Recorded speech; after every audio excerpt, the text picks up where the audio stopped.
Good afternoon everyone, कैसे हैं आप सभी लोग। चलिए स्टार्ट करते हैं हम अपना क्या टॉपिक चल रहा है हमारा। जैसे कि आप लोगों को पता ही है कि हमारा चल रहा है क्या, Rajasthan land control act 2001। Rajasthan land control act 2001, जिसमें मैंने आप लोगों को आप ही के कहने पे ये चीज़ स्टार्ट की है और आप लोगों को अब तक मैं जो करा चुकी हूँ वो मैं करा चुकी हूँ। क्या चैप्टर नंबर 1। चैप्टर नंबर 1 में हमने क्या पढ़ा था वो एक बार रिवाइज कर लेते हैं। चैप्टर नंबर 1 हमने पढ़ा कहाँ से कहाँ तक। चैप्टर नंबर 1 हमने पढ़ा सेक्शन 1 से लेकर सेक्शन 5 तक। सेक्शन 1 में हमने पढ़ा नेम एक्सटेंड कमेंसमेंट। सेक्शन 2 में हमने पढ़ा डेफिनेशन। सेक्शन 3 में हमने पढ़ा कि ये जो एक्ट है, ये जो चैप्टर है वो चैप्टर नंबर 2 और चैप्टर नंबर 3 पे लागू नहीं होगा। क्या लागू होगा? टीपीए एक्ट लागू होगा। कौन सा प्रोसीजर चलेगा? सिविल का प्रोसीजर चलेगा। सिविल का प्रोसीजर चलेगा ये, और टीपीए एक्ट लागू ये कहाँ लिखा हुआ है? सेक्शन 18 में लिखा हुआ है। ये बात जो सेक्शन 18 में लिखी हुई है उसमें कौन सा प्रोसीजर फॉलो होगा? तो वो प्रोसीजर फॉलो होगा सेक्शन नंबर 15 का। इतनी बात समझ में आ गई। सेक्शन नंबर 4 क्या कहता है कि सेक्शन नंबर 4 कहते हैं किराया कैसे दिया जाएगा। तो किराया लैंडलॉर्ड और टेनेंट जिस तरीके से तय करेंगे उस तरीके से दिया जाएगा। सेक्शन नंबर 4 कहता है। सेक्शन नंबर 5 क्या कहता है? सेक्शन नंबर 5 कहता है कि मोड्स क्या होंगे, किस तरीके से किराया दिया जाएगा। तो सेक्शन नंबर 5 में 4 मोड्स मैंने आप लोगों को बता दिए। कौन कौन से थे? अगले महीने की 15 तारीख यानी 15वें दिन को उसको किराया देना होगा। वो चाहे वो खुद किराया ले सकते हैं या उसके एजेंट के द्वारा किराया दिलाया जा सकता है। 3 कि वो चाहे चेक के थ्रू हो, चाहे वो कैश के थ्रू हो। 4 चाहे वो बैंक अकाउंट के थ्रू भी, और उसमें स्पीड पोस्ट के द्वारा भी वो दिया जा सकता है। तो ये मैंने आप लोगों को सेक्शन नंबर 5 में 5 पॉइंट्स बता दी थी। आज हम चैप्टर नंबर 2 की बात करें, क्योंकि टोटल नंबर ऑफ चैप्टर इसमें 7 है। टोटल नंबर 7 है चैप्टर के, और लेकिन हम जो चैप्टर कर रहे हैं वो कर रहे हैं चैप्टर नंबर 2। ठीक है, तो चैप्टर नंबर 2 जो हम कर रहे हैं तो उसमें आज मैं आपको बनाने वाली चैप्टर नंबर 2 में कितने सेक्शन है, क्योंकि मैंने आपको फर्स्ट डे जब कराया था तो चार्ट बनवाया था। उस चार्ट पे मैंने आप लोगों को बताया था कि किस किस तरीके से डिवाइडेशन किया गया चैप्टर्स का और सेक्शंस के साथ। ठीक है, तो हम जो चैप्टर नंबर 2 कर रहे हैं उसमें कितने सेक्शन है? सेक्शन 2 सेक्शन है। टोटल कितने सेक्शन है इसमें? 2 सेक्शन है। कौन कौन? सेक्शन नंबर 6 और सेक्शन नंबर 7। इतनी बात समझ में आ गई आप लोगों को। तो चैप्टर नंबर 6 और chapter number 7, chapter number 2 actually में बात करता क्या है? तो चैप्टर नंबर 2 बात करता है रिवीजन ऑफ रेंट की बात करता है। तो रिवीजन ऑफ रेंट की जब बात करता है तो रिवीजन ऑफ रेंट में सेक्शन नंबर 6 कहता है कि revision of rent of existing tenancy, यानी कि जो वर्तमान में जो टेनेंसी है, जो किराएदारी है, उसके बारे में उसका रिवीजन ऑफ रेंट कैसे होगा, यानी कि रेंट का रिवीजन कैसे होगा, इसके बारे में बात करता है। कौन करता है? सेक्शन नंबर 6 करता है। ठीक है, चलिए इसमें क्या है, इन्होंने 4 क्लॉज में इसको बांटा हुआ है। 4 क्लॉज में इन्होंने बताया कि किस किस तरीके से जो हमारा रेंट होगा उसका रिवीजन होगा। इतनी बात समझ में आ गई। चलिए, तो सेक्शन इनका जो फर्स्ट क्लॉज है वो क्लॉज कहता है कि अगर किसी करार में, किसी भी ऐसे करार के तहत कि जिसमें रेंट दिया जा रहा है, तो उसमें जो एग्जिस्टिंग रेंट होगा तो वो किस तरीके से, देखिए मान लीजिए कोई करार हुआ था और वो करार कब का था? इस एक्ट के प्रारंभ होने से पहले का, यानी कि इस एक्ट के कमेंसमेंट से पहले का, पूर्व का कोई एक्ट था, पूर्व का कोई एग्रीमेंट था, तो उसमें किस तरीके से रिवीजन ऑफ रेंट होगा। चलिए उस पर बात करते हैं। इसमें इन्होंने बताया कि कोई ऐसा एक्ट, कोई ऐसा एग्रीमेंट हुआ था जिसमें रेंट को पे किया जा रहा था, तो उसका रिवीजन ऑफ रेंट कैसे चलेगा। तो इन्होंने 2 कंडीशन इसमें बताई। पहली कंडीशन इन्होंने बताई 1 जनवरी 1955 से प्रायर वाली कंडीशन, यानी कि पहले वाली कंडीशन। अगर कोई भी रेंट पे किया जा रहा है और वो कब से किया जा रहा है? 1 जनवरी 1950 से पहले तक का जो रेंट है वो कैसे डीम्ड किया जाएगा, कैसे मान लिया जाएगा कि वह 1 जनवरी 1950 तक का ही रेंट होगा। तो कैसे रिवीजन? पहले क्या होता था, ये पहले 7.5 यानी कि 7.50% ही लिया जाता था, लेकिन 2005 के अमेंडमेंट के बाद, याद रखिएगा 2005 के अमेंडमेंट के बाद इसमें चेंजेस किया गया और चेंज करके कितना कर दिया गया? 5 ईयर, ठीक है, सॉरी 5% ईयरली, यानी कि 2005 के अमेंडमेंट के बाद इन्होंने क्या करा? 5% ईयरली कर दिया, जो कि क्या होगा? 10 ईयर में मर्ज हो जाएगा। कब मर्ज हो जाएगा? एवरी 10 ईयर्स ये मर्ज हो जाएगा, जितना भी हम 5% करके बढ़ा रहे हैं। समझ में आया? नहीं आया? चलिए मैं अब इसको इजी लैंग्वेज में बताती हूँ। देखिए, मान लीजिए कि इन्होंने बताया कि 1 जनवरी 1950 तक का जो 1 जनवरी 1950 तक का जो रेंट पे हो रहा था वो क्या डीम्ड कर लिया जाएगा, क्या मान लिया जाएगा कि ये जो रेंट पे किया जा रहा है वो कैसे किया जा रहा है, वो पे किया जा रहा है 1950 तक का। ठीक है। तो इन्होंने बताया कि 1950 तक का जो रेंट होगा वो कैसे चलेगा, वो चलेगा 5% एवरी ईयर बढ़ाया जाएगा।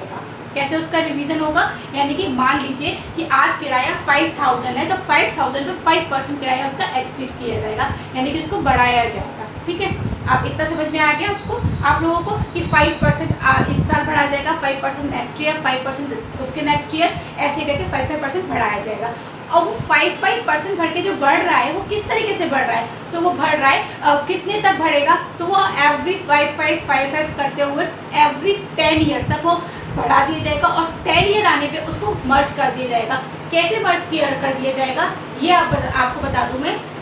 जो 5% आपका किराया बढ़ा है वो 10 साल आने पर, यानी कि जब आपके 10 ईयर कंप्लीट हो रहे हैं तो उस 10 ईयर को वो पूरा जो किराया बढ़ा उसको एक मान ले जाएगा, फिर उस पर नेक्स्ट ईयर से कैसे चलाया जाएगा, तो वो उस पर चलाया जाएगा फिर से 5% बढ़ करके 5% करके बढ़ा दिया जाएगा। समझ में आ गया आप लोगों को। तो इन्होंने बताया ये कंडीशन कौन सी है, इन्होंने बताया कि प्रायर 1 जनवरी 1950। ठीक है, उसके बाद इन्होंने सेकंड कंडीशन बताई कि इसी फर्स्ट पॉइंट पे कि 1 जनवरी 1950 के बाद वाली डेज, तब भी क्या होगा, तब भी ये सेम प्रोसीजर चलेगा। कैसे, वही सेम प्रोसीजर चलेगा, वही 5% एवरी ईयर, 5% इन्होंने भी बताया कि 5% एवरी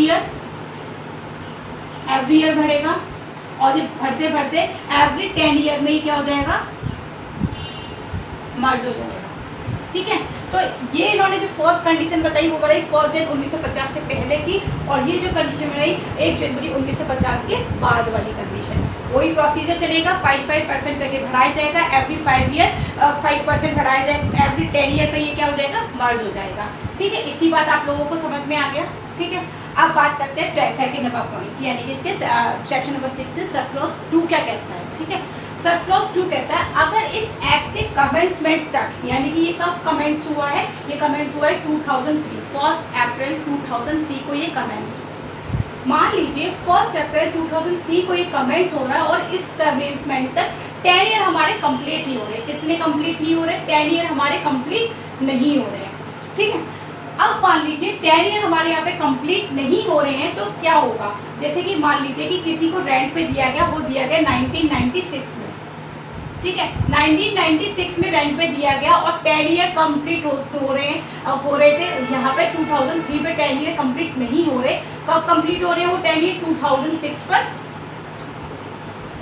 कब कंप्लीट हो रहे हैं, 2006 पे वो कंप्लीट हो रहे हैं। 1996 पे उसको रेंट पे दिया गया, उसका जो रिवीजन होना था वो कब होना था, 2003, मतलब कमेंसमेंट डेट थी उसकी 2003, लेकिन वो कब कंप्लीट हो रहा है, 2006 पे हो रहा है। लेकिन यहाँ पे क्या मान लिया जाएगा कि वहाँ पर तक जितना उसका रेंट हुआ है उसी को मान लिया जाएगा, और मानने के बाद वो क्या होगा, अगले 2000 से मतलब 2000 जब से कमेंसमेंट हुआ 2003 तक जितना हुआ है, यानी कि 96 से लेके 2003 तक जितना हुआ है उतने को मर्ज कर दिया जाएगा, और फिर उसके बाद एवरी 5 ईयर 5% ये चलेगा। आ गई बात आप लोगों को समझ में। देखिए फिर से समझा देती हूँ। 1996 में अगर किसी को आपने रेंट पर दिया कोई भी चीज़, कोई प्रीमाइसिस अपना, उसको रेंट पे देने के बाद आपके जबकि इस एक्ट के जो कमेंसमेंट हो रहा है वो 1 अप्रैल 2003 से हो रहा है, आगे इतने समझ में। लेकिन 10 ईयर यहाँ कंप्लीट नहीं हो रहे, क्योंकि अभी हमने यहाँ पे क्या पढ़ा, यहाँ पे हमने पढ़ा एवरी 10 ईयर पे क्या हो जाएगा, ये मर्ज हो जाएगा। लेकिन 10 ईयर तो यहाँ कंप्लीट ही नहीं हो रहे। कितने कंप्लीट हो रहे हैं, यहाँ पे सिर्फ 7 ईयर कंप्लीट हो रहे हैं। तो अब हमें क्या करना होगा, अब वो 3 साल जो बचे हुए हैं वो 3 साल कब कंप्लीट हो रहे हैं, वो 2006 में कंप्लीट हो रहे हैं। आई बात समझ में। तो 2006 तक हम वेट नहीं करेंगे, या इसमें हम क्या कर देंगे, जितना यहाँ पे बन रहा होगा, जितना यहाँ बन रहा होगा तो उसको हम मर्ज कर देंगे, जितना यहाँ पे बन रहा होगा उसको हम मर्ज कर देंगे, और उसके बाद 2003 के बाद से इस एक्ट के कमेंसमेंट होने के बाद से 5% आगे बढ़ाएंगे। कितना आगे बढ़ाएंगे, 5% आगे बढ़ाएंगे, यानी कि एवरी ईयर कितना इंक्रीज किया जाएगा, वो 5% इंक्रीज किया जाएगा। इतनी बात आप लोगों को समझ में आ गई। इतना कोई ज़्यादा खेल नहीं है इसमें, बहुत इजी है, थोड़ा सा समझने की कोशिश करिए। 5% अब नेक्स्ट ईयर से हम क्या करेंगे, 5% बढ़ाएंगे, और 2003 से अगर उस एक्ट का कमेंसमेंट हुआ है तो क्या होगा, वो बढ़ते बढ़ते एवरी 10 ईयर, यानी कि 10 साल जब कंप्लीट हो जाएंगे उसको फिर से मर्ज कर दिया जाएगा, और फिर नेक्स्ट ईयर से क्या होगा, 5% किराया इसमें बढ़ाया जाएगा। इतनी बात है इसमें समझ में। आई होप आप लोगों को समझ में आ गई होगी। चलिए सेक्शन इसका सब क्लॉज नंबर 3 क्या कहता है। अब सब क्लॉज नंबर 3 कहता है सबसेक्शन 2, सबसेक्शन 1 और सबसेक्शन 2 के 10 ईयर होने पर पुनः ईयर में इसको फिर से बढ़ा दिया जाएगा। वही बात जो मैं अभी आपको बता रही हूँ, क्या कि अगर 10 ईयर कंप्लीट हो जाते हैं सबसेक्शन 1 में भी और सबसेक्शन 2 में भी, तो एवरी 10 ईयर पे इसको क्या हो जाएगा, उसको फिर से बढ़ाया जाएगा, इसका रिवीजन फिर से कर दिया जाएगा। यानी कि 10th ईयर कंप्लीट होने के बाद जो 11th ईयर होगा उसमें क्या होगा, 5% किराया इसमें बढ़ा दिया जाएगा। इतनी बात इन्होंने सेक्शन सब क्लॉज नंबर 3 में कही। इसके बाद इन्होंने सब क्लॉज नंबर 4 की बात की। सब क्लॉज नंबर 4 कहता है कि किस दिन से ये पे होगा, यानी कि ये बात पूछ कह रहा है कि किस दिन, यानी कि इसका पेमेंट कब से देना शुरू होगा। तो दो बात इन्होंने इसमें बताई, एक तो वो तारीख जो तारीख है लैंडलॉर्ड और टेनेंट के द्वारा तय की गई तारीख, जो हमने सेक्शन नंबर 4 में पढ़ी, वो तारीख जो सेक्शन नंबर 4 में पढ़ी, सेक्शन नंबर 5 में पढ़ी, वो तारीख जिसको इन्होंने तय किया, किन्होंने तय किया, लैंडलॉर्ड और टेनेंट ने मिलकर तय किया, उस तारीख से ये पेमेंट होगा। उसके बाद इन्होंने दूसरा पॉइंट रहा, अगर कोई अर्जी, अगर कोई अपील डाली गई है तो उस अपील के डालने की तारीख से वो पेबल होगा।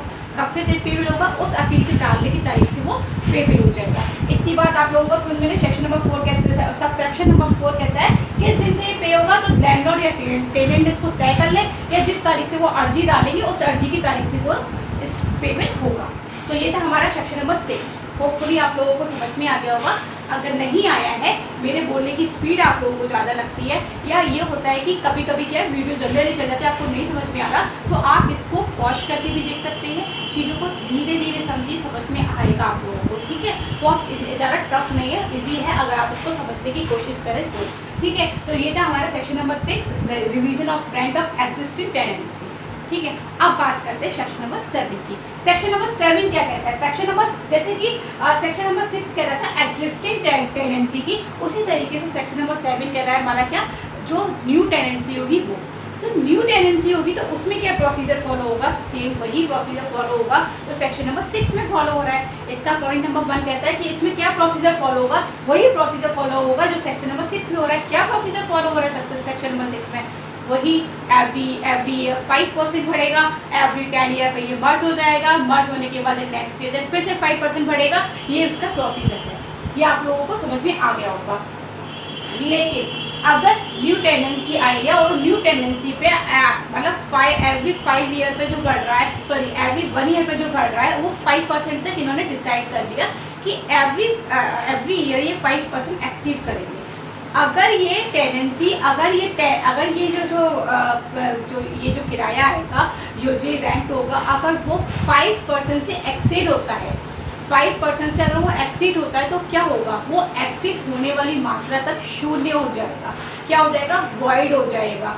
क्यों, क्योंकि डिसाइड किया हुआ है अकॉर्डिंग टू एक्ट, वो कितना होना चाहिए, 5% होना चाहिए। अगर 5% से एक्सीड होता है यानी कि प्लस हो रहा है तो क्या होगा, वॉइड हो जाएगा। क्या हो जाएगा, वो वॉइड हो जाएगा, ठीक है। बस इतनी सी बात सेक्शन नंबर 7 में की गई है।